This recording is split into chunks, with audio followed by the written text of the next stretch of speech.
నిన్న ఆధ్యాత్మిక రాజధాని తిరుపతి పుణ్యక్షేత్రంలో శ్రీ వెంకటేశ్వర పాలిటెక్నిక్ కళాశాలలో పనిచేస్తున్నటువంటి లెక్చరర్ తరగతి గదుల్లో యేసుని పూజించండి, యేసుని కీర్తించండి, యేసుని నమ్ముకోండి అని చెప్పి విద్యార్థుల పట్ల అన్యమత ప్రచారాన్ని చేయడాన్ని భారతీయ జనతా పార్టీ తీవ్రంగా ఖండిస్తోంది. వెంటనే వారిని ఉద్యోగం నుంచి తొలగించాలని చెప్పి భారతీయ జనతా పార్టీ డిమాండ్ చేస్తోంది. ఆమెకు ఏదైనా ఏసీ మీద ప్రేమ ఉంటే వాళ్ళ ఇంట్లో ప్రార్థనలు చేసుకోమని చెప్పండి. కాలేజీలకు వచ్చి ఇలా విద్యార్థుల మనసులు పాడు చేసుకోవడం మంచిది కాదు. వారే కాకూడదు, ఎవరన్నా భవిష్యత్తులో ఇలాంటి చర్యలు కానీ పునరావృతం చేస్తే ఖచ్చితంగా వారి మీద క్రిమినల్ కేసులు నమోదు చేసే దిశగా ప్రభుత్వం చర్య తీసుకుంటుంది. ఈ విషయాలు ఇళ్లలో పెట్టుకోండి.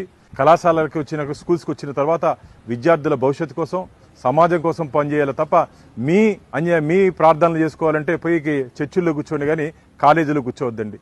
చర్చిల్లో కూర్చొని ప్రార్థనలు చేయండి. కాలేజీలకు వచ్చి అన్యమత ప్రచారం చేస్తే జరగబో పరిణామాలు చాలా తీవ్రంగా ఉంటాయి. భవిష్యత్తులో ఎవరైనా సరే ఈ మాధవిని ఆదర్శంగా తీసుకుని ముందుకు పోవాలనుకుంటే మాత్రం మా చర్యలు చాలా తీవ్రంగా ఉంటాయని చెప్పి తీవ్రంగా హెచ్చరిస్తున్నాం.